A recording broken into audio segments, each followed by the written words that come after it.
ഹസ്തരേഖ അറിയോ? എടോ വേട്ടാവളിയാ, ഒരു പണ്ഡിതന്റെ മുഖത്ത് നോക്കി ചോദിക്കുന്ന ചോദ്യമാണോ ഇത്? എന്റെ കണ്ണുകൾ കണ്ട് അറിയത്തില്ലേ ഞാനൊരു പണ്ഡിതനാണെന്ന്?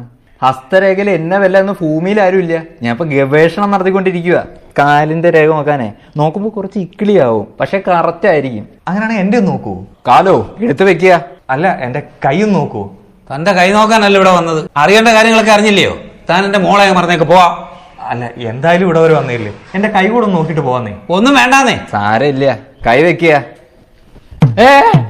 അവസരം മുതലാക്കിയാണല്ലേ, കൈ കാണിക്കുക.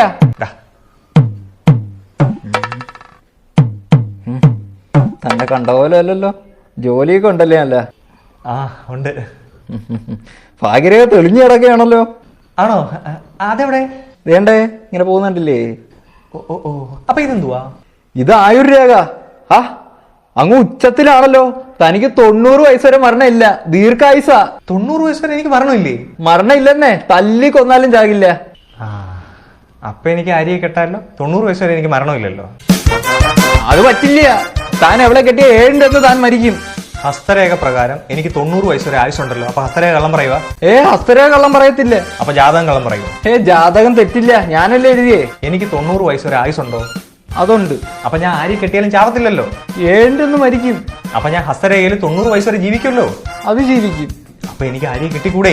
എടാ, ഈ കെട്ടിയത് 7 ചാവോടാ. താൻ അദ്ദേഹത്തെ കൺഫ്യൂഷൻ ആക്കിയിട്ട് കല്യാണവും നടത്തണ്ട. ഇത് നടക്കത്തില്ല. ഞാൻ ഇത് നടത്തത്തില്ല.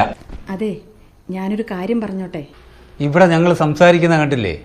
നിന്റെ അഭിപ്രായം ഞങ്ങൾ ചോദിക്കും, അപ്പൊ പറഞ്ഞാ മതി. എടാ ഇറക്ക, നീ നിന്റെ വീട്ടുകാരെ വിളിച്ചോട്ട് വീട്ടിലോട്ട് വാ. നിങ്ങളുടെ കല്യാണേ ഞാൻ നടത്തിത്തരാം. ലളിതേ, എന്തോന്ന് ലളിത? ഈ പറയുന്നതിനുള്ള പ്രശ്നം എന്റെ ജാതകത്തിലും ഉണ്ടായിരുന്നു.